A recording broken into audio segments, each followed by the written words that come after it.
यानी कि आप केमिकल काइनेटिक्स में हम लोगों को ऐसा ये केमिस्ट्री का ब्रांच है जिसमें हम लोगों को पढ़ना होता है रेट ऑफ रिएक्शन के बारे में और फैक्टर्स कौन कौन से कारक हैं जिस पर ये रेट ऑफ रिएक्शन डिपेंड करता है। यानी कि सब मिला जुला कर रेट ऑफ रिएक्शन के बारे में ही इस चैप्टर में पढ़ना है। और रेट ऑफ रिएक्शन में क्या होगा, तो रेट ऑफ रिएक्शन में रिलेटेड है change in concentration of chemical से। और यहाँ केमिकल्स का मतलब है रिएक्टेंट या फिर प्रोडक्ट। किसी रिएक्शन में जो केमिकल्स होता है उसको हम लोग रिएक्टेंट कहते हैं या फिर प्रोडक्ट कहते हैं। तो रिएक्टेंट और प्रोडक्ट के कॉन्सेंट्रेशन में चेंज से रिलेटेड है रेट ऑफ रिएक्शन। और इस पूरे चैप्टर में यही पढ़ते रहना है कि रेट ऑफ रिएक्शन क्या है और इस रेट ऑफ रिएक्शन पर कौन कौन से फैक्टर है जिसका इफेक्ट पड़ता है।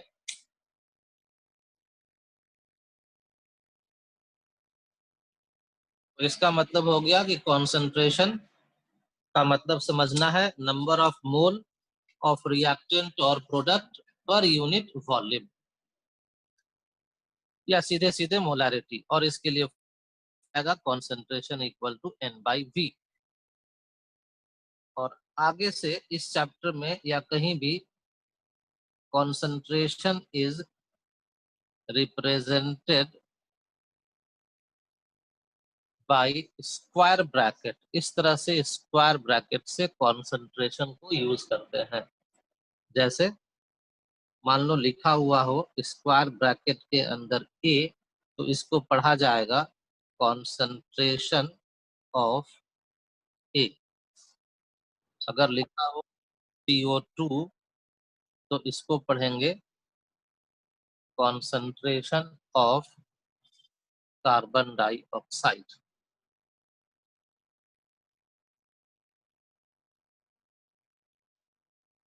तो जब आंसर निकालिएगा तो कहिएगा कि concentration initial concentration equal to initial volume initial number of mole by volume in litre.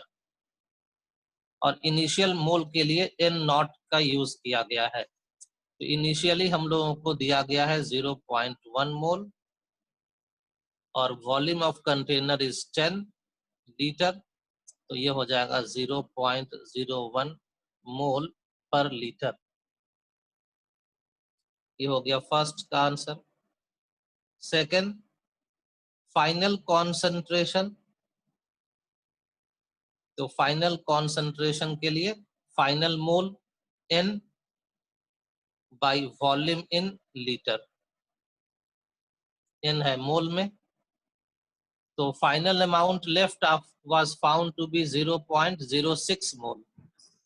तो 0.06 divided mole by 10 litre, that is 0.006 m। अब थर्ड क्या होगा,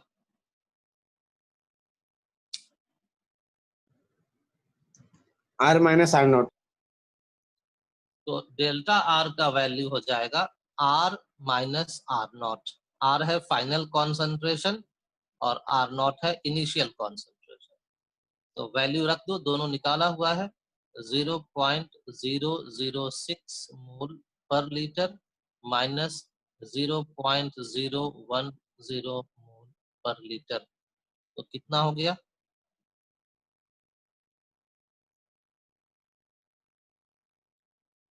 माइनस 0.004 मोल पर लीटर, यानी कि निगेटिव हो गया। तो चेंज निगेटिव होने का मतलब ये हुआ कि रिएक्टेंट का अमाउंट धीरे धीरे कम हो रहा है। और निगेटिव होना ही है क्योंकि देखो यहाँ क्वेश्चन में है ही कि इनिशियल अधिक है और फाइनल कम है, तो फाइनल माइनस इनिशियल का वैल्यू निगेटिव आ जाएगा। Rate of disappearance.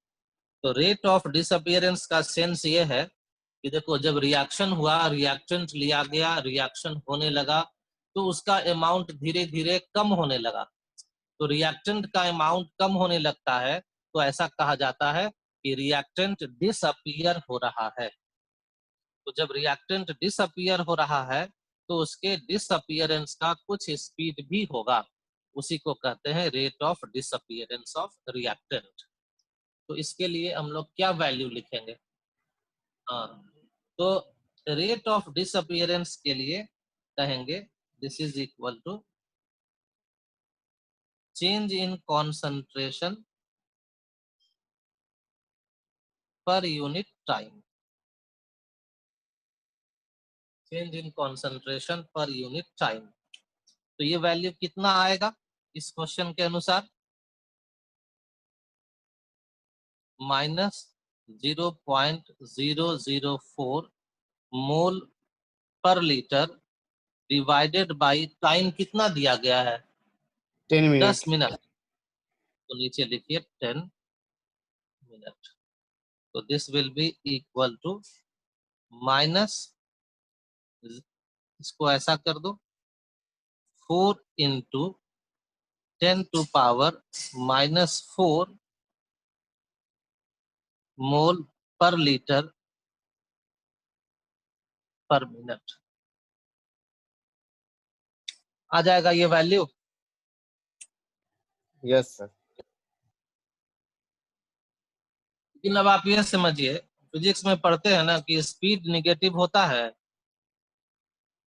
तो स्पीड निगेटिव फिजिक्स में नहीं होता है तो केमिस्ट्री में क्यों होगा?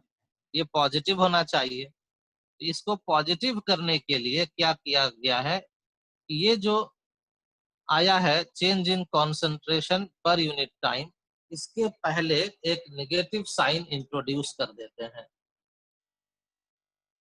तो जब इसके पहले नेगेटिव साइन इंट्रोड्यूस कर दोगे तो अब ये वैल्यू क्या होगा? पॉजिटिव हो जाएगा। तो अब यहां से हम लोगों को एक टर्म सीख लिए जिसका नाम है rate of disappearance of reactant. Rate of disappearance of reactant, और इसको डिफाइन करेंगे change in concentration of reactant पर यूनिट टाइम।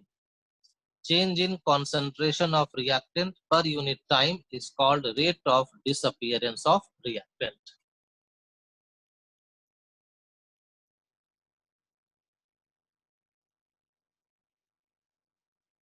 चलो पूरी पूरी बात क्लियर है?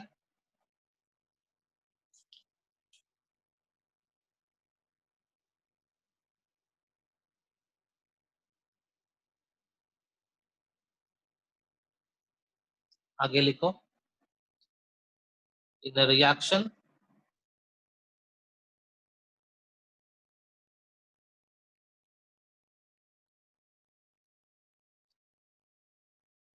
concentration of reactant। बताओ जब भी कोई रिएक्शन होता है तो रिएक्टेंट का कॉन्सेंट्रेशन क्या होता है? घटता है कि बढ़ता है? डिक्रीज करते हैं। डिक्रीज करते हैं। डिक्रीज करता है।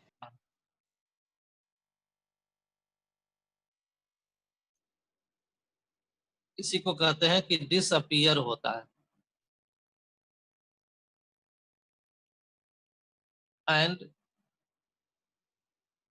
कॉन्सेंट्रेशन ऑफ प्रोडक्ट क्या होता है? इंक्रीज करता है। बढ़ता है। इंक्रीज करते हैं। इंक्रीजेस। और इंक्रीज करने का मतलब है कि अपीयर होता है, या कहते हैं कि फॉर्म करता है।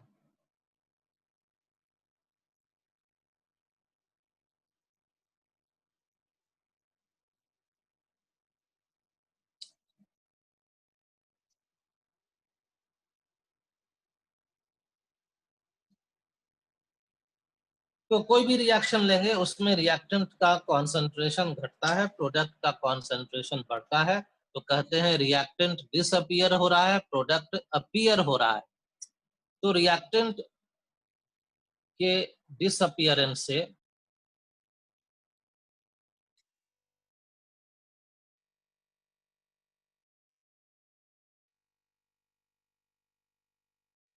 पूरी बात को समझो एक बार फिर से।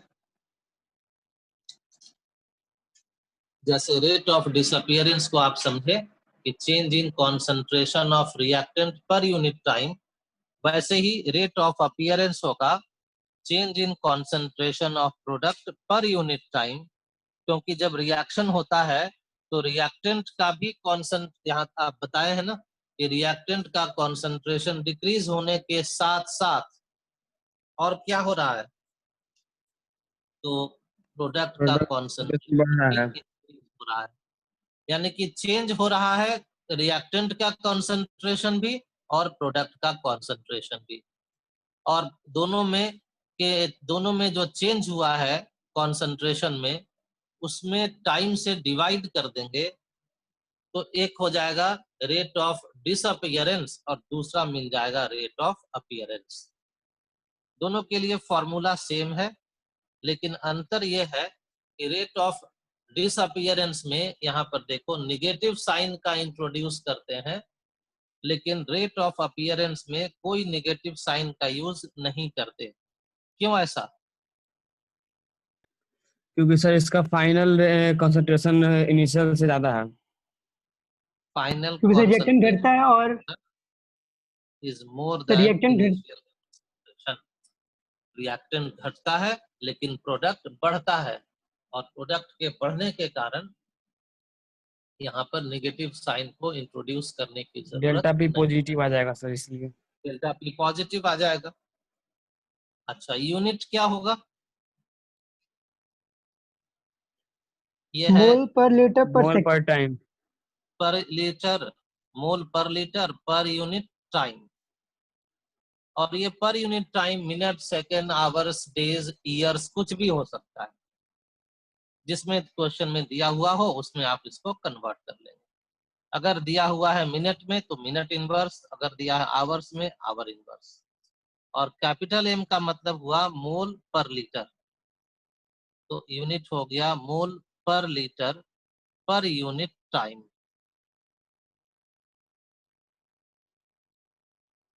ये बात दोनों तीन टर्म समझे, कॉन्सेंट्रेशन, दूसरा रेट ऑफ डिसअपियरेंस, तीसरा रेट ऑफ अपीयरेंस।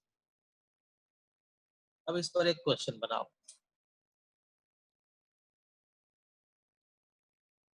क्वेश्चन इस तरह से दिया हुआ है, एक रिएक्शन है ए से बी बन रहा है और इधर लिखा है T इक्वल टू 0। समझ गए होगे T इक्वल टू 0 का मतलब क्या है। इसका कॉन्सेंट्रेशन दिया हुआ है 0.05, यहाँ कॉन्सेंट्रेशन दिया है 0। फिर नीचे है T इक्वल टू 100 सेकेंड, ये हो गया 0.01। यहाँ पर नहीं मालूम कि क्या है, इतना दिया हुआ है। और क्वेश्चन है फाइंड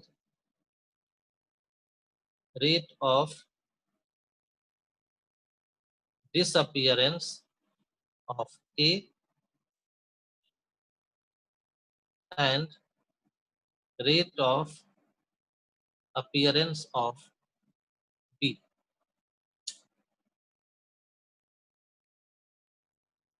सर बोलिए। रेट ऑफ डिसअपेरेंस हो जाएगा 0.05 इंटू 10 2। एक सेकेंड, रेट ऑफ डिसअपियरेंस ये हो जाएगा 0.05 05 इंटू 10 2।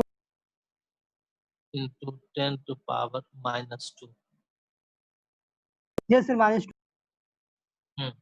और रेट ऑफ अपीयरेंस 0.04 इंटू 10 और कोई बताओ दूसरा student. 0.04 into 10 to power -2। 0.04 into 10 to power -2। और अपीयरेंस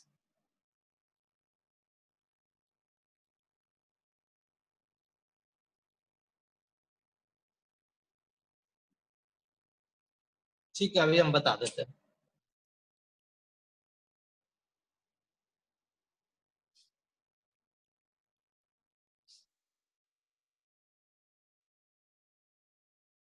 ये तो बहुत आसान काम, नो सर। बहुत आसान काम था ना, एकदम सिस्टमेटिकली एक तरफ से जैसे अभी बताए हैं वैसे ही करते जाना था। शॉर्ट में ये समझ लो, जब स्टोइकियोमेट्रिक कोएफिशिएंट सेम हो, इसका ये मतलब होता है कि जितना मोल ए का घटेगा उतना ही मोल बी का बढ़ेगा, जितना कॉन्सेंट्रेशन ए का कम होगा बी का उतना ही कॉन्सेंट्रेशन बढ़ जाएगा। तो change in concentration of A हुआ है -0.04, तो change in concentration of B ये हो जाएगा +0.04, सेम आंसर है सर। और फिर रेट ऑफ अपीयरेंस कर दोगे, चेंज इन